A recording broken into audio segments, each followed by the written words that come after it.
Bismillah. Alhamdulillah wassalatu wassalamu ala Rasulillah wa ala alihi wa sahbihi wa man walah. Wa ashhadu an la ilaha illallah wahdahu la syarikalah wa ashhadu anna Muhammadan abduhu wa rasuluh. Amma ba'du. Direkam. Alhamdulillah, pada kesempatan petang ini, hari Rabu malam Kamis 27 Agustus 2025, kita masih membahas pembahasan tentang adab menuntut ilmu, yang mana kajian ini dimulai dari kemarin kita berikan khususnya untuk saudara kita yang akan menuntut ilmu ke Yaman, yang mana Allah memudahkan bagi kita setiap tahun untuk memberikan beasiswa kepada santri-santri di Ma'had Muqbil Al-Wadi'i untuk dikirim ke Yaman. Maka secara khusus ceramah ini diberikan kepada saudara kita yang akan belajar di Yaman dari Hudzaifah. Dan secara umum ceramah ini bersifat umum bagi seluruh penuntut ilmu.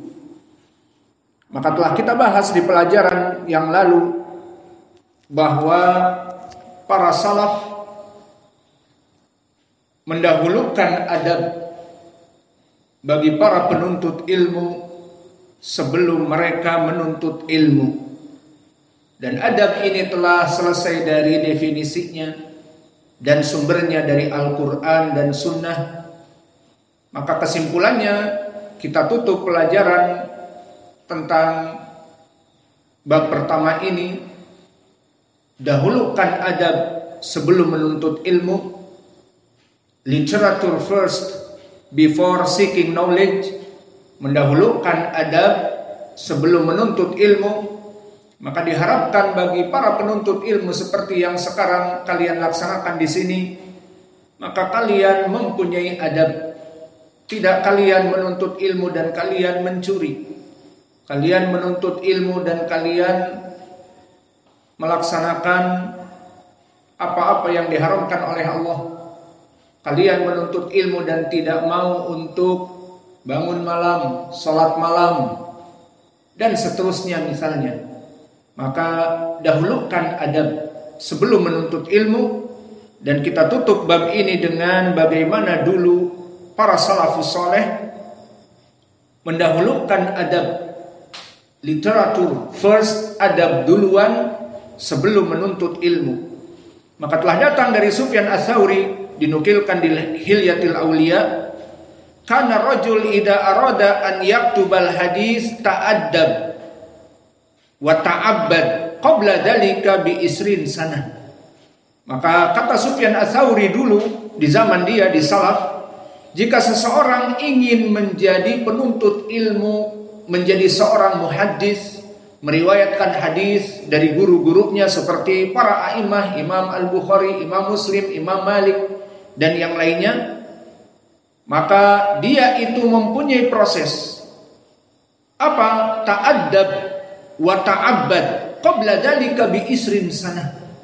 Maka mereka mempelajari adab dan mempelajari ketaatan kepada Allah sebelum dia menuntut ilmu.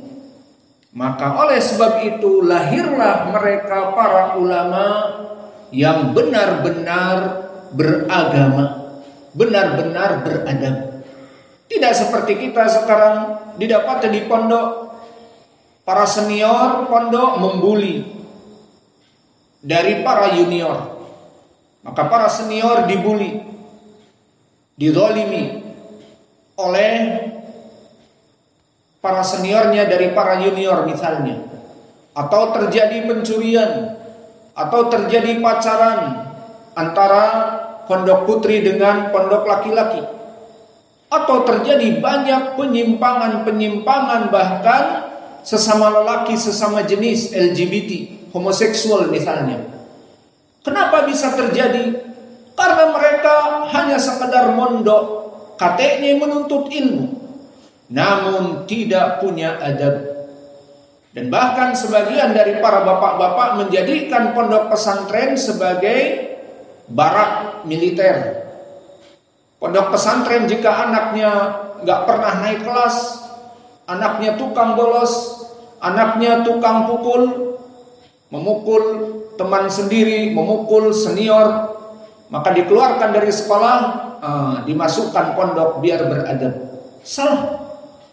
Maka beberapa dari pondok-pondok, baik yang notabene pondok yang khusus beragama, pelajaran agama, maka mereka tidak lekang dari pembulian junior oleh senior, ataupun terjadi perkara yang diharamkan seperti pacaran atau bahkan LGBT. Ini dikarenakan tidak punya adab. Maka Sufyan Ats-Tsauri mengatakan, seseorang di zaman kami dulu ingin dia menuntut ilmu seperti seorang muhaddits, menulis hadis, harus dia beradab, kemudian beribadah dengan benar selama 20 tahun. Lihat bagaimana para salaf dulu. Maka akhirnya setelah dia beradab dan beragama yang benar, dia menulis hadis, menjadi alim ulama yang mumpuni ilmu dan akhlak dan adab. Seperti ini. Tidak menjadi alim ulama itu bagaikan membuat indomie instan, direbus, setelah menggelegak air dimasukkan, dalam 5 menit jadilah ustaz. Dalam 1 tahun menggunakan sorban dan imamah jadi ustaz. Tidak. Maka bagaimana dulu salaf? Mereka mempelajari adab sebelum menuntut ilmu. Literatur adab first before seeking knowledge. And the second, Abdullah ibn Mubarak said kepada Makhlad ibn Husain muridnya, nahnu ila kathir minal adab ahwaj minna ila kathir minal hadis. So Abdullah ibn Mubarak said, we need literature more than we need knowledge. Maka dia mengatakan kita para penuntut ilmu ini, para muhaddisin, para alim ulama lebih butuh kepada adab daripada hanya sekedar ilmu. Maka berapa dari kaum muslimin di zaman now mendahulukan hafal Al-Quran dan hadis, alhamdulillah, namun tidak mempunyai adab. Maka dia cerdas, menghafal dengan cepat, hafal Al-Quran, namun tangannya panjang, namun tangannya mendolimi saudara-saudaranya yang lain, dan seterusnya.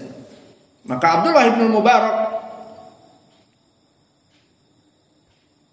mengucapkan, kami lebih membutuhkan mempelajari adab daripada hanya sekedar ilmu-ilmu. Karena adab ini yang akan menjadi wadah bagi ilmu yang dipelajari seseorang.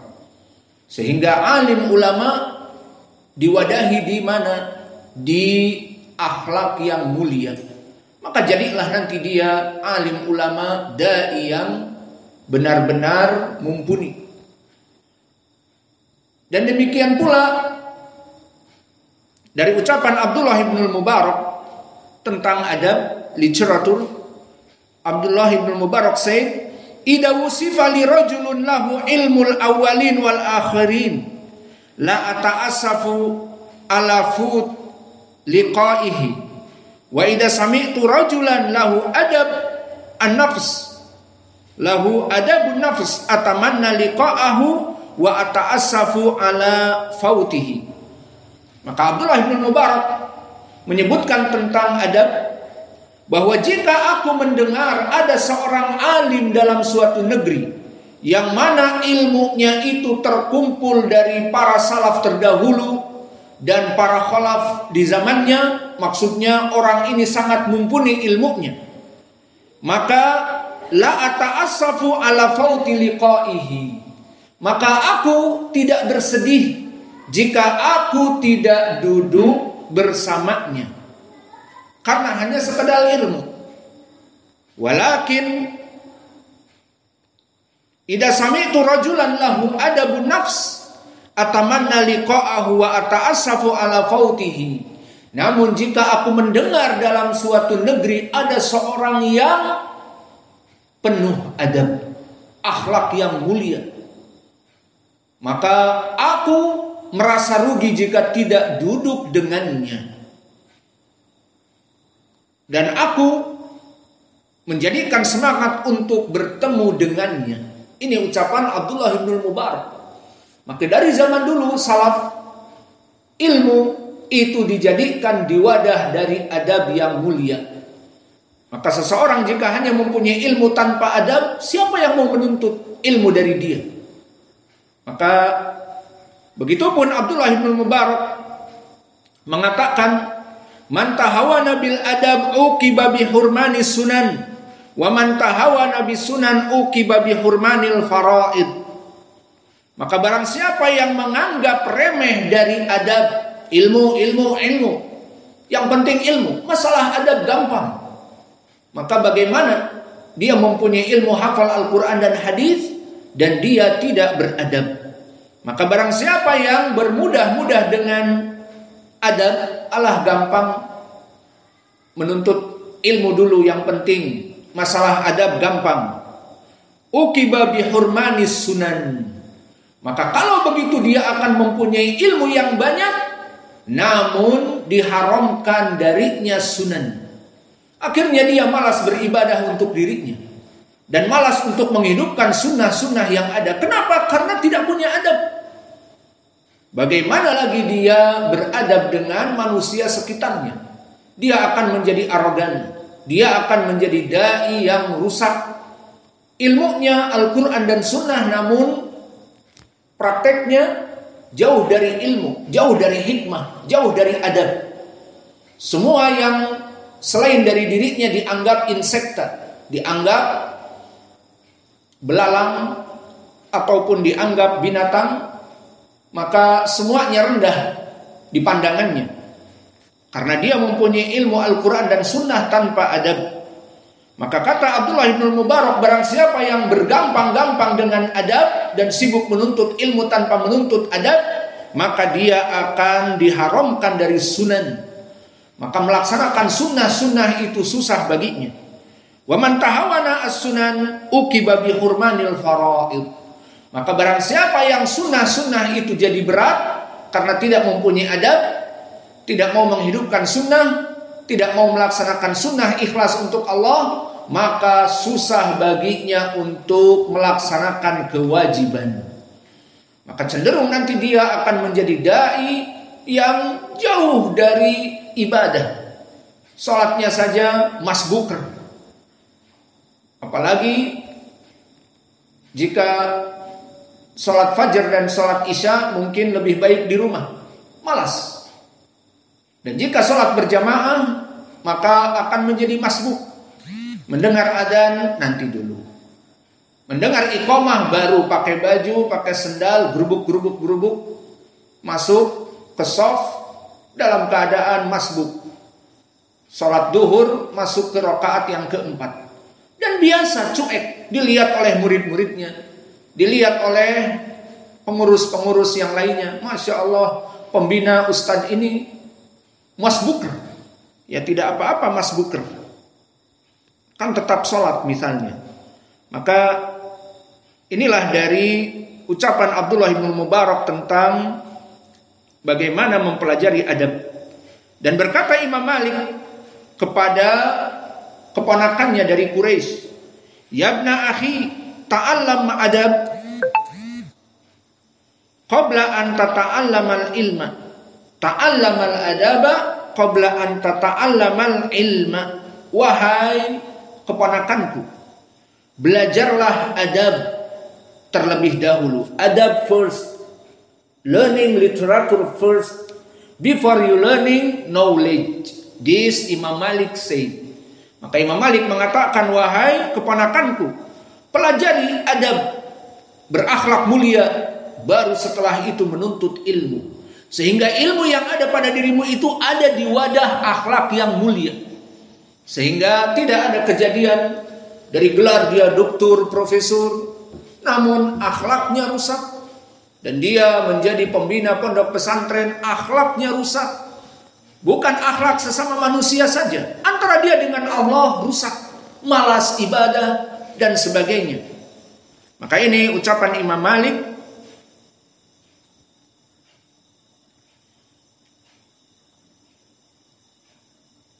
Dan berkata Abdullah bin Wahab, dan Abdullah bin Wahab al-Misri dari muridnya Imam Malik, "Mana qalna min adabi Malik aktsaru mimma ta'allamna min ilmihi." Lihat bagaimana ulama dulu. Bahwa aku, kata Abdullah bin Wahab, imam di Mesir, dan dia murid Imam Malik. Dia mengatakan, aku duduk dengan Imam Malik, lebih banyak aku mencatat adab-adab dia yang sangat mulia daripada ilmu hadisnya. Subhanallah. Itulah bagaimana para a'imah dulu. So Imam Malik imam dari segi ilmu hadis, namun dia juga akhlaknya mulia. Maka Abdullah bin Wahab, aku menulis adab-adab akhlak-akhlak Imam Malik. Dia melaksanakan demikian, dia melaksanakan demikian, dia menghidupkan sunnah demikian, dia. Itu lebih banyak aku ambil faidah dari dirinya daripada hanya sekedar ilmu hadis.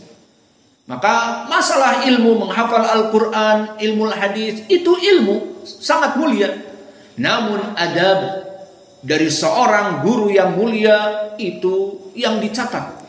Maka kami dulu mencatat di catatan kita tentang bagaimana akhlak Syekh kami Mukbil, dari tawadhu'nya, dari ikhlas, terutama mengajari manusia dengan ikhlas dan membantu manusia siapa saja. Maka muridnya dia dari luar banyak, muridnya dia 5.000, dan dari luar orang-orang yang datang tidak memberikan uang makan, uang tinggal, uang apa-apa, pokoknya belajar. Maka dari mana mereka bisa makan? Maka itu semua diberikan oleh Allah kepada para penuntut ilmu dikarenakan tangannya dan keikhlasannya. Maka kita menulis bagaimana sifat dia di saat mengajar, bagaimana kasih sayang dia, bagaimana sifat dia kepada murid-muridnya, dan seterusnya. Maka inilah dulu Ibnu Wahab, mana qalna min adabi Malik aktsaru mimma ta'allamna min ilmihi, bahwa kami menukilkan dari adab Malik, ditulis oleh dia adabnya Imam Malik dalam mengajar, demikian adabnya Imam Malik, demikian adabnya Imam Malik, demikian itu lebih banyak aku tulis daripada ilmu hadis yang ada padanya. Dan begitupun Ismail ibnu Ulayyah yang duduk dengan Imam Ahmad. Maka Imam Malik kibar itba'ut tabi'in. Dari Imam Malik muridnya Imam Asy-Syafi'i, dari Imam Asy-Syafi'i baru muridnya Imam Ahmad. Maka di sini Ismail ibnu Ulayyah melihat bagaimana Imam Ahmad sekitar 5.000 muridnya.